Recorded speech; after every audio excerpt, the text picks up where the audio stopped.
everybody, welcome to SK Diecast Talks. So starting today, I'm going to do a 12 episode series on my Fast and the Furious 1 is to 18 car collection. So I'm a big fan of this franchisee, especially the first four installments I really liked. The first one, if I'm not wrong, I watched it in the very late 90s, early 2000s or something of that kind when it came. And it was my first street racing movie that I had watched, and I really liked the movie a lot. The cast was so young at that point of time, and the cars were beautiful. The nice street racing scenes, the modifications to the cars, it actually got me hooked. So I started watching this series, and somewhere around the fifth installment is when things started getting very weird and weirder still, as and when they made more and more movies. But yeah, I used to watch these movies as and when they released, and I'm watching them even now.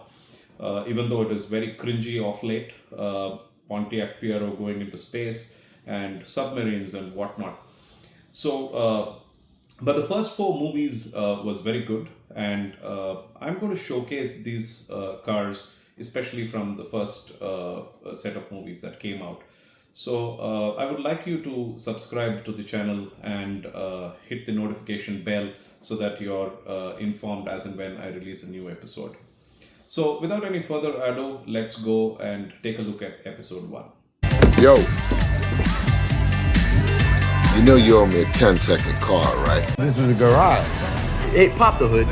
Pop the hood? Pop the hood. Nice car. What's the retail on one of those? More than you can afford, pal. Ferrari. Smoke. All right, here we are in the first episode of the Fast and the Furious series, and what a car to start the series with. This has been my favorite in the entire movie franchise. I'm a big fan of Supras, and especially this particular one, which appeared in the original Fast and the Furious, the first installment of the movie. And in fact, there are a lot of fanboys, a huge fan following for this in the diecast world as well. I've personally seen a lot of collectors go crazy about this version of the Supra, the Fast and the Furious version. I've seen people who collect Hot Wheels with the same livery. They pay hefty prices just for this livery. So this is the 1 is to 18 scale that is there on your screen. But even before we go and take a up close and personal look at the car, I'm going to just quickly talk about the backstory. So this car was originally owned by a guy called as Craig Lieberman, who was a street racing guy who worked for a Street Tuner magazine, and he had bought this originally for about $25,000. And at a car meet, the guy who was in charge of the transportation for the Fast and the Furious movie had met him and had said that he would like to present this car in the movie. So overall, there were about 6 cars that were there. So these 6 cars, one of them was the hero car, which was owned by Craig, and the rest of them were used as stunt cars. So the hero car is the one that appears in the close-up shots where the hero is to be seen in the car. So that's called as the hero car. However, once the movie was shot, this car was returned back to Craig. He didn't like this livery as per what he has mentioned in his YouTube channel. He had originally got the car done in a yellow shade, which is there. You can see the image of that car on the top right corner of the screen. So that was the original color he had. And he somehow didn't like this. It drew too much of attention, so he sold this car at approximately about $150,000. However, one of the stunt cars got sold at a crazy price of $500,000 at a Barrett and Jackson auction. So that was the highest price paid for a Supra. So let's take a look at this car up close and personal. Let's take a look at the model. This is made by RC Racing Champions. First thing is, this model is very heavy. I'm sure that this is easily upwards of about 550-600 grams for sure. So it's quite heavy. Simple reason being, all the parts except maybe for the Targa top, the rest of the parts are all solid die-cast. That's the reason it's quite heavy. The bumpers, the side skirts, all of it is made of metal die-cast. So that's the reason it's quite heavy for sure. So the top is removable. I prefer to display it with the top. I like the Supra. The curvy top is something that I really like, so which is why I display the model with that top on. But I'm going to remove it now because I'm going to move the car around and it's going to fall off for sure. So this is made of plastic. So unlike the rest of the car. So this is probably only the only plastic part apart from the windshield and the glass pieces, right? So Let me put that aside and let's take a look at the car overall. The paint job first. So this is a lovely orange, not like a burnt orange of which I have a Saleen model. It's definitely not like that. This is just a orange color. I don't know what name they give it. These paint guys have a lot of fancy names to it, but I'll just stick with orange. That's about it. It's not a very high gloss model. It's kind of medium gloss. I used wax polish on it. I did a shoddy job. You can see the polish wedged in over here, so I didn't do a great job of it. But yes, this is not a very high gloss paint. It's a medium gloss paint that's there. But what is so beautiful about this is the decals that are around. So most of these are tampos. They are not exactly water slide decals. These are actually printed on the car, which makes it look very beautiful. So you can see the they call this the nuclear gladiator. So you can see that graphic over here, which is quite right, the same way the real life car looks like. So they have a splash. I would call this probably a neon green is the splash that they have here.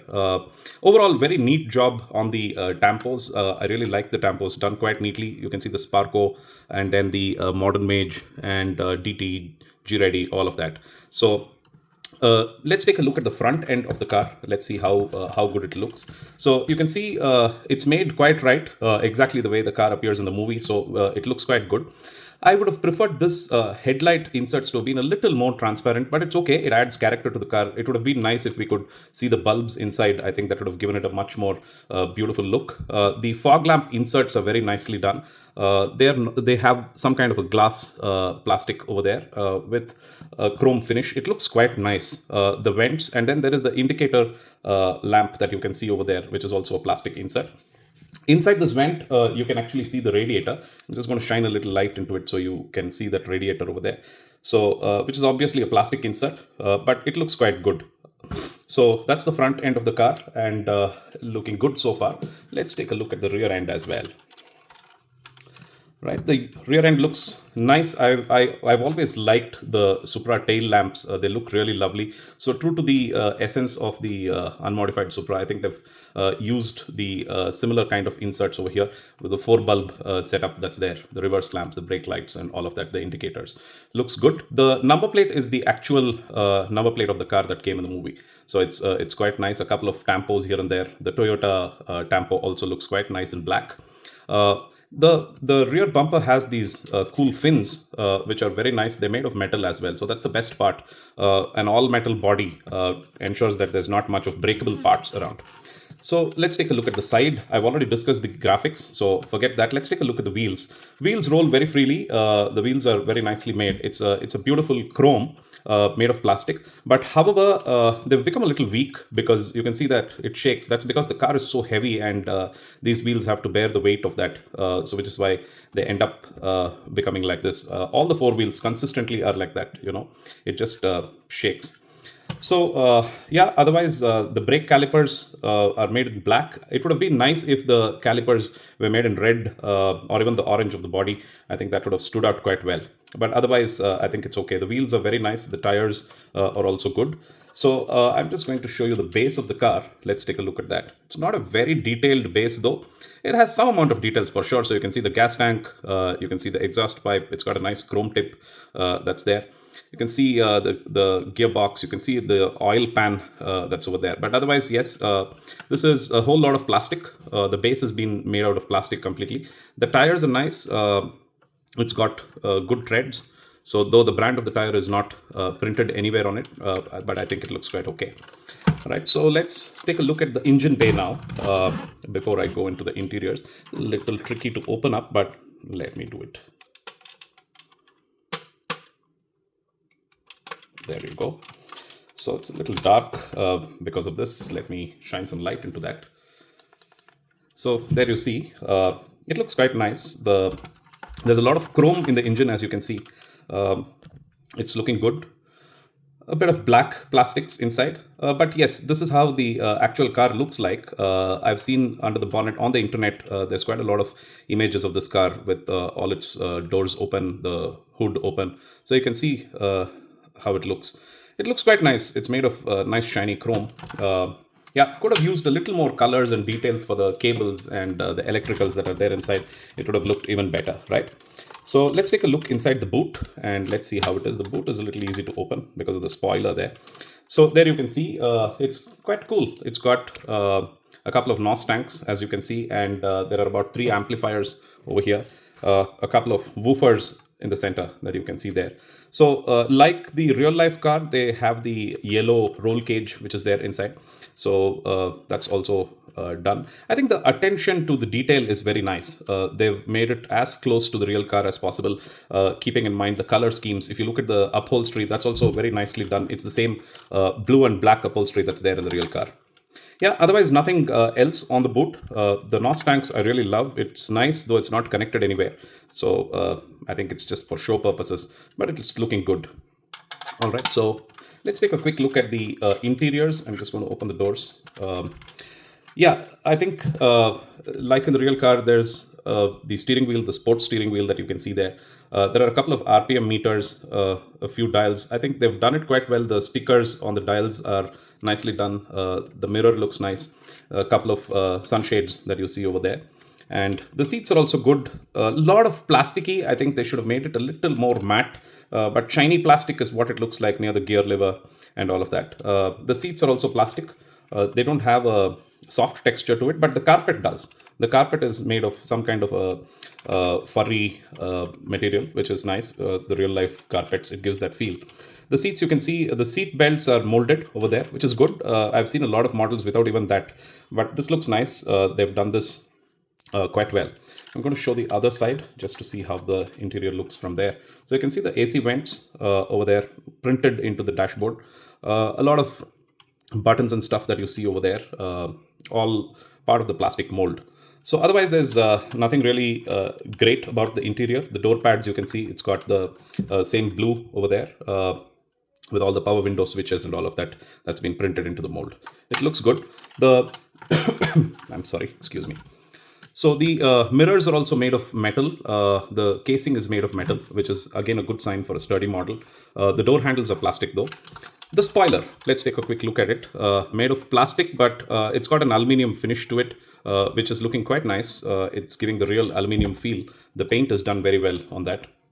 All are high quality plastics, nothing flimsy on the spoiler. The spoiler is quite sturdy and it's looking quite good. So yeah, net, I think this is a beautiful model.